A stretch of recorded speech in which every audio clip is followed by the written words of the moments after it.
Hello everyone. Welcome to class 11th geography और हमारी चल रही है बुक 2 इंडिया फिजिकल एनवायरनमेंट और यहाँ पे चैप्टर 3 है हमारा ड्रेनेज सिस्टम।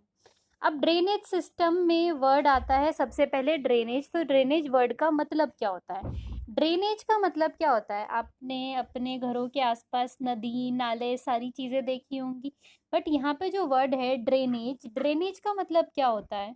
जब वाटर फ्लो हो रहा होता है एक पर्टिकुलर रास्ते में, एक पर्टिकुलर चैनल पे, तब वो चीज क्या कहलाती है? Drainage system. जैसे मान लो हमें पता है कि ये हमारे घर की नाली है और इससे पानी बह के ऐसे जाएगा ऐसे जाएगा ऐसे जाएगा और फिर एक सीवेज में जाके पूरा का पूरा वाटर जो है वो मिल जाएगा। तो ये सिस्टम, ये जो पूरा एरिया है, ये किसका पार्ट है? ये पार्ट हो जाता है हमारे ड्रेनेज सिस्टम का। ये सारी चीजें जब क्या है एक पर्टिकुलर चैनल में चल रही है, एक पर्टिकुलर वे में चल रही है, then it is called drainage system. So ये चीज यही लिखी है कि flow of water through well defined channel is known as drainage system. अगर आपको एक नंबर में डेफिनेशन आए तो आप ये लिख सकते हैं। सो अब जो यहाँ पे हम चैप्टर में देखने वाले हैं कि देयर आर वेरियस रिवर्स, काफी सारी रिवर्स हैं और उनका टोटल ड्रेनेज पैटर्न कैसा रहने वाला है, वो कैसे बह के जाती हैं, कैसे सारी चीजें होती हैं, ये सब कुछ हम इस चैप्टर में देखने वाले हैं। इस चैप्टर में कुछ टेक्निकल टर्म्स इन्होंने यूज करी है, इसको हम समझने की कोशिश करते हैं कि इसका मतलब क्या है। पहली टेक्निकल टर्म ये जो यूज करते हैं that is catchment area. So catchment area का मतलब क्या होता है कि एक एरिया जहाँ पे फ्रॉम विच जो रेन है ये फ्लो होती है, या जो ड्रेन है ये फ्लो होता है पेनिनसुलर रिवर और लेक में। For example, this is the place, और ये अगर स्लोपिंग है तो ऑब्वियस सी बात है जो वाटर है वो फॉल कैसे होगा? इस तरीके से होगा। तो वो वाला एरिया जहां से वाटर फ्लो हो रहा है एक पर्टिकुलर रिवर या लेक में, क्योंकि ये जो फ्लो होगा फिर ये एरिया क्या कहलाएगा? ये एरिया रिवर ही तो कहलाएगा, या तो रिवर कहलाएगा या ये कहलाएगा lake. So this area is known as catchment area. उसके बाद यहाँ पे दो टर्म जो है वो यूज होती हैं, that is watershed and drainage basin. नाम इनका अलग अलग है बट काम इनका ऑलमोस्ट सेम है। ड्रेनेज बेसिन या वाटरशेड क्या है कि वाटरशेड एक एरिया है लैंड का जिसके अंदर जो सारे स्ट्रीम्स हैं, रेनफॉल्स हैं, उन सब का एक कॉमन आउटलेट हो जाता है, दैट इज बे और चैनल। जैसे फॉर एग्जाम्पल अगर हम इंडिया के मैप की बात करें तो इंडिया का ये लोअर साइड अगर मैप है तो this side Bay of Bengal है और हमारा जो वेस्ट साइड है वहां पर क्या है? अरेबियन सी है। सो this is what, this is a type of watershed की अंत में आके पानी कहाँ जाएगा? या तो अरेबियन सी में बहेगा या बहेगा बे ऑफ बंगाल में। बट वाटरशेड, रिवर बेसिन, ये तो बड़े मेजर टर्म हो गए, अरेबियन सी और बे ऑफ बंगाल। कई बार ये छोटे छोटे एरियाज होते हैं कि मान लो कई सारी नदियों का पानी इकट्ठा होके इस एक पर्टिकुलर एरिया में मिल रहा है, that is what, that is watershed. और वाटरशेड क्या होता है? Watershed is a small term as compare to river basin. तो वाटरशेड क्या है? Smaller than river basin. Okay. उसके अलावा एक टर्म जो ये यहाँ पे यूज करते हैं दैट इज डेंड्राइट। डेंड्राइट का मतलब क्या होता है कि एक रिवर पैटर्न जो ब्रांचेस ऑफ ट्री जैसा लगता है, कि एक ट्री है, मान लो ऐसे भी बह रही है, फिर वो ट्री के जैसे ऐसे भी बह रही है, फिर ट्री की ऐसे ब्रांच निकल गई, एक और ब्रांच निकल गई, यहाँ से जा रही थी एक और ब्रांच। तो just like branches of many trees, जब कोई रिवर बहती है तो उसको हम क्या बोल देते हैं? तब हम उसको बोल देते हैं dendrites. DENDRITES, this is called dendrites. एक टर्म और यहाँ पर यूज हुई है दैट इज रेडिकल, RADICAL।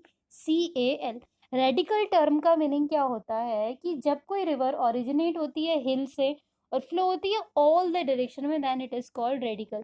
कि मान लो ये एक पहाड़ था और पहाड़ से नदी सीधी ना बह के इधर भी बह रही है, इधर भी बह गई, कुछ पार्ट इधर भी चला गया, कुछ इधर भी चला गया, then it is called radical.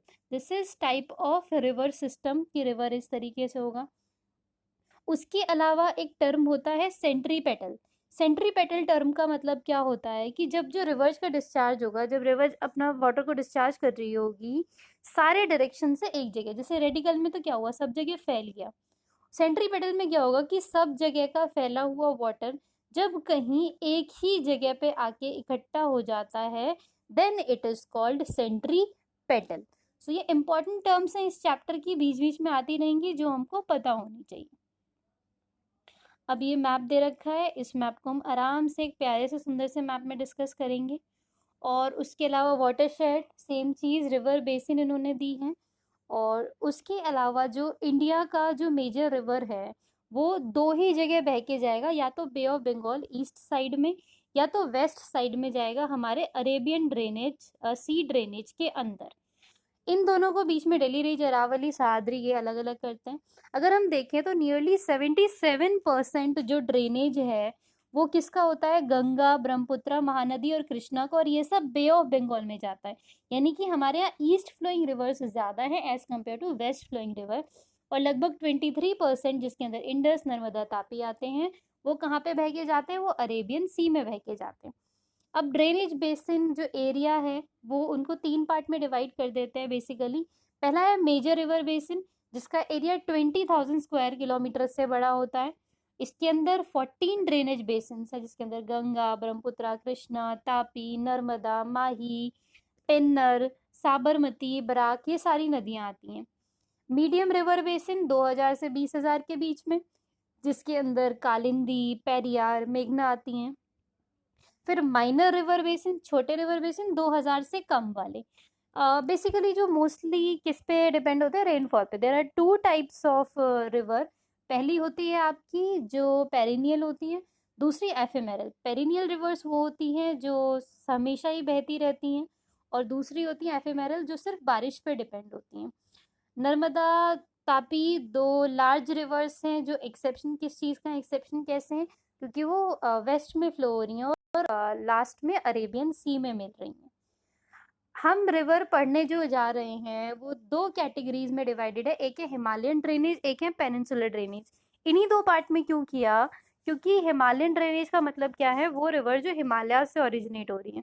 और हिमालय से ओरिजिनेट का मतलब है कि बर्फ का पानी भी आएगा, फिर बारिश का पानी भी आएगा, तो वो पेरेनियल होती है, लाइक हमेशा बहती रहती है। पर जो पेनिनसुलर ड्रेनेज है वो क्या होता है, वो डिपेंड होता है किसी बारिश वारिश पे या किसी और एक्सटर्नल वाटर पे। सो हिमालयन ड्रेनेज की अगर हम बात करें तो यहाँ पे 3 मेजर रिवर्स आती है, that is Ganga, Indus and Brahmaputra. क्योंकि स्नो भी मेल्ट हो रही है, प्रेसिपिटेशन भी हो रहा है, तो रिवर कैसी होती है, पेरेनियल होती है। ये फॉर्म करेंगी गॉर्जेस, वी शेप्ड वैलीज, ये सारी चीज़ें। और उसके अलावा ऑक्सबो लेक, फ्लैट वैलीज, ये सब क्या क्या है इसको एक बार हम समझ लेते हैं। सो जो गॉर्जेस होते हैं, गॉर्जेस क्या होते हैं कि मान लो 2 बड़े बड़े रॉक लाइक स्ट्रक्चर हैं, रॉक स्ट्रक्चर हैं, ये रॉक स्ट्रक्चर है, इसके बीच में जब नदी बह के जा रही होती है तो उसको गॉर्जेस कहते हैं। और वैलीज क्या होती हैं, जब 2 अभी भी रॉक हैं या पहाड़ हैं बट उनके बीच में स्पेस बहुत कम है, और उस स्पेस से जब नदी बह के जा रही होती है तो उसको वैलीज बोल दिया जाता है। देन कम्स ऑक्सबो लेक, कि मान लो एक नदी है इस तरीके से बह रही है, तो हमें पता है ये साइड वाली चीज को मियांडर्स कहते हैं। और कई बार क्या होता है कि ये मियांडर्स जो होते हैं बहुत ज्यादा एक तरीके से एंगल ले लेते हैं, और बहुत ज्यादा एंगल लेने की वजह से ये बीच में से क्या हो जाते हैं, ब्रेक हो जाते हैं। और बीच में ब्रेक होने के कारण ये जो एरिया है, ये एरिया ऑक्सबो लेक बन जाता है। What this becomes oxbow lake. Okay, so ये छोटी छोटी चीज़ें हैं, जोग्राफिकल टर्म्स हैं जो हमको समझते हुए चलनी है। अब इसके अलावा रिवर कोसी को सौरव विहार कहा जाता है, क्यों, क्योंकि ये अपना कोर्स बार बार बदलती रहती है, अपना रास्ता बदल लेती है, जिसकी वजह से बाढ़ आ जाती है और काफ़ी ज़्यादा नुकसान होता है। सो हिमालयन ड्रेनेज का शुरुआत कैसे हुआ है, तो माना जाता है कि ये सारी चीज़ें पहले शिवालिक थी, इंडो ब्रह्मपुत्र का पार्ट थी, फिर ये 3 मेजर पार्ट में मियोशीन पीरियड 5 से 24 मिलियन अगो में डिवाइड हो जाती है, टूट जाती है। और इन तीनों का नाम क्या था, इंडस सिस्टम, गंगा सिस्टम और Brahmaputra system. 3 system, Indus, Ganga and Brahmaputra. So इसको हम डिटेल में अपनी फर्स्ट वाली बुक में पढ़ेंगे, उसमें ये पूरा चैप्टर बहुत ही डिटेल में दे रखा है कि किस तरीके से शिवालिक फॉर्मेशन हुआ था और उसमें से 3 नदियां जो थी बही थी। अगर रफली हम समझने की कोशिश करें तो इस हिसाब से समझेंगे कि एक बहुत बड़ा पहाड़ है, लाइक हिमालयन माउंटेन्स की हम यहाँ पे बात कर रहे हैं, और जो एक ही प्लेन पे था, और उस एक प्लेन पे एक ही नदी थी जो बहा करती थी। अब क्या हुआ जी कि ये जो इसकी ज़मीन है, इसके बीच में दरारें आना शुरू हो गई, फॉल्ट्स आना शुरू हो गए, जिसकी वजह से हिमालयाज़ भी क्या हो गए, ब्रेक हो गए। इनके भी पार्ट्स जो थे वो टूट गए, और इनके पार्ट्स टूटने की वजह से, इनके बीच में फॉल्ट्स आने की वजह से, जो ये तीनों नदियां थी, इन्होंने अपना कोर्स थोड़ा थोड़ा अलग कर लिया, इन्होंने अपना रास्ता थोड़ा थोड़ा क्या कर लिया, डिफरेंट कर लिया, जिसकी वजह से ये Indus system, Ganga system and Brahmaputra system बन जाती है। अब इंडस, गंगा और ब्रह्मपुत्रा कौन किस साइड में है, किस तरीके से है, तो जो इंडस नदी है वो मोस्टली वेस्ट की तरफ बह रही है। अगर हम बात करें नॉर्थ, साउथ, ईस्ट, वेस्ट, इस तरीके से हमारी डायरेक्शन होती है। तो अगर ये हिमालयाज हैं, सो जो इंडस नदी है वो किधर की साइड है, मोस्टली वेस्ट की साइड है। जो ब्रह्मपुत्रा नदी है वो किसकी साइड है, वो मोस्टली ईस्ट की साइड है, जो ब्रह्मपुत्रा नदी है। और उसके अलावा जो गंगा है वो मोस्टली क्या है, वो सेंट्रल हाईलैंड्स का पार्ट है। Ganga is part of central highlands. तो ये तीनों ही एरिया में क्या हो जाते हैं, डिवाइड हो जाते हैं। डिटेल में हम इसको बुक 1 में कवर करेंगे। सो पहला सिस्टम जो हम पढ़ने जा रहे हैं that is the Indus system. बहुत ही इम्पॉर्टेंट है आपके एग्जाम के लिए, आपकी नॉलेज के लिए, आप चाहे 11th में हो या आप किसी कंपटीशन की तैयारी कर रहे हो। So Indus system is very very very important. इसका अगर हम देखें, this has one of the largest river basin of the world. बहुत बड़ी लंबी जगह फैली हुई है ये। इसका कवरिंग जो एरिया का है वो है 11,65,000 स्क्वायर किलोमीटर, जिसमें इंडिया में 3,21,289 किलोमीटर आता है। इसकी टोटल लेंथ है 2,880 किलोमीटर, जिसमें इंडिया में 111 किलोमीटर आता है। इंडस को सिंधु के नाम से भी जाना जाता है, और ये वेस्टर्न मोस्ट हिमालयन रिवर है। अभी हमने देखा ये वेस्ट की तरफ जा रही है। ओरिजिनेट कहाँ से होती है, ओरिजिनेट होती है बोखारजू से, और तिब्बतन रीजन में बहती हैं कैलाश माउंटेन से होते हुए। तिब्बत में इनको सिंघी खम्बन भी कहा जाता है, लायंस माउथ, याद रखिए। सिंघी खम्बन, लायन माउथ क्यों कहा जाता है, क्योंकि जहाँ से ये निकल रही होती हैं, जिस जगह से इनका फॉर्मेशन है, उसका शेप थोड़ा थोड़ा लायन के माउथ जैसा है, तो इसीलिए इसको सिंघी खम्बन बोल दिया जाता है।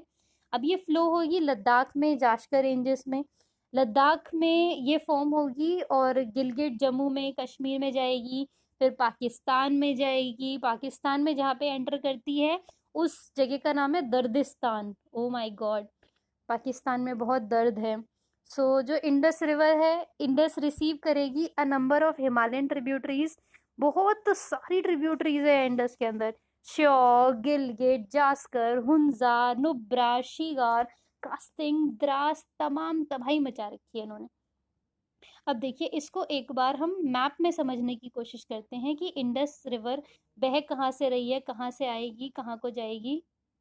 नहीं, मतलब अच्छे से समझते हैं इंडस नदी का हमारा फॉर्मेशन जो है वो किस टाइप से हो रहा है। सो ध्यान से यहाँ से स्टार्ट करते हैं। So it starts in almost, ये मानसरोवर रीजन में ही स्टार्ट होती है, और this is the almost starting of Indus river.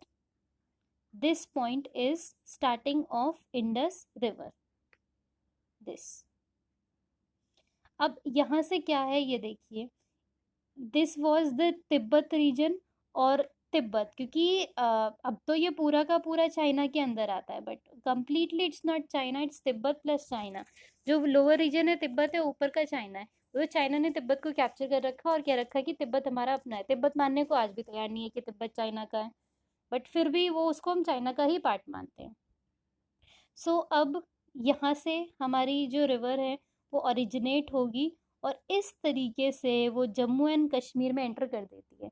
Indus India में सिर्फ जम्मू एंड कश्मीर में ही बहती है। अब देखिए, इस तरीके से ये ऊपर की तरफ बहती हुई जाती है, और यहाँ से इस पॉइंट से ये पाकिस्तान में एंटर कर रही है, जिसको दर्दिस्तान बोला गया है। सो यहाँ से एंटर होके इस तरीके से फिर वो नीचे की साइड जाती है। इसका कोर्स देखिए आप, यहाँ से यहाँ जाके और फिर इस तरीके से कराची के आसपास ये अरेबियन सी में मिल जाती है। अब अरेबियन सी में मिलने से पहले काफ़ी सारी नदियाँ जो हैं उसके बीच में इसका फॉर्मेशन हो रहा है। जैसे आप बीच में ये 1 2 3 4 ये नदियाँ देख पा रहे हैं, तो ये है कौन? ये जो नदियाँ हैं ये बहुत इम्पोर्टेंट हैं, जिनको पंजनाद बोला जाता है। What do we call it? Panjnad. इसमें जो ये सबसे नीचे वाली रिवर है उसको बोला जाता है, नीचे वाली रिवर को सतलुज। उसके ऊपर वाली जो रिवर है वो है रावी, और उसके ऊपर जो रिवर है वो है चेनाब, और उसके ऊपर जो रिवर है वो है झेलम। अब हमको ये याद कैसे रहेगा कि ये जो सारी चीज़ें, उसके अलावा ये भी नहीं, ये जो यहाँ पे रिवर है ये वाली रिवर ब्यास, BEAS, ब्यास। इतनी सारी चीज़ें हमको याद कैसे रखनी, ध्यान से समझना पड़ेगा कि इन सब चीज़ों को हमें याद रखना है तो कैसे रखना है। सो इसके लिए एक छोटी सी कहानी है कि एक सत्तू था। कौन था? सत्तू। ये है हमारा सत्तू, सत्तू यानी सतलुज। अब सत्तू ने क्या देखा, सत्तू अपने घर जा रहा था और उसने यहाँ पे मधुमक्खी का छत्ता देखा। मधुमक्खी वॉज बीस, बियास। तो उसने, सत्तू ने यहाँ पे क्या देखा, सत्तू ने यहाँ पे मधुमक्खी का छत्ता देखा। अब मधुमक्खी का छत्ता देख के वो परेशान, सत्तू बीस देख के परेशान। तो सत्तू ने रवि को बुलाया, सत्तू ने रवि को बुलाया और ये सारी समस्या बताई कि भाई यहाँ पे तो बियास है, अब इसका हम क्या करें, बीस है। तो उसने क्या बोला, तो ऐसा कर, चने दे के मार, चने इस चेनाब, तो इस पे चने मार, ये इसको झेल नहीं पाएगी, यानी कि झेलम। याद रहेगा सत्तू ने क्या बोला कि यहाँ पे 20 का छत्ता है। उसने किसको बुलाया, उसने रवि को बुलाया। रवि ने कहा उसको तो चने दे के मार, जिसकी वजह से वो उसको झेल नहीं पाएगी और सब लोग मिलके अरेबियन सी में बह जाएंगे। ठीक, तो ये इसको याद करने का तरीका है, दैट इज झेलम, चेनाब, रावी, सतलज। बहुत ही इंपॉर्टेंट रिवर्स हैं, इनको पंजनाद के नाम से बोला जाता है। PNPANJNAD, पंजनाद। पंजनाद रिवर इन्हें बोला जाता है। और कहाँ पे बोला जाता है? पंजाब में। कौन कौन सी? सतलुज, ब्यास, रावी, चेनाब, झेलम। और ये सब मिलके कराची से होते हुए कहाँ पे बह जाते हैं? अरेबियन सी में चले जाते हैं। सिर्फ अगर हम झेलम की बात करें, झेलम, बताइए फटाफट से, इनमें से कौन सी नदी झेलम थी? वेरी गुड, जो ये वाली हमारी नदी है ये क्या है? ये झेलम नदी है। सो झेलम नदी जो है ये इंपॉर्टेंट ट्रिब्यूटरी है इंडस की। ये कहाँ से राइज होती हैं? ये राइज होती हैं पीर पंजाल से, कश्मीर में। जो झेलम है ये देखिए, इसकी स्टार्टिंग देखिए, यहाँ से ये स्टार्ट हो रही है। और कौन सा एरिया है ये? झेलम एरिया है। दिस, सॉरी झेलम नहीं, पीर पंजाल एरिया है। यहाँ से ये झेलम नदी जो है वो क्या हो रही है?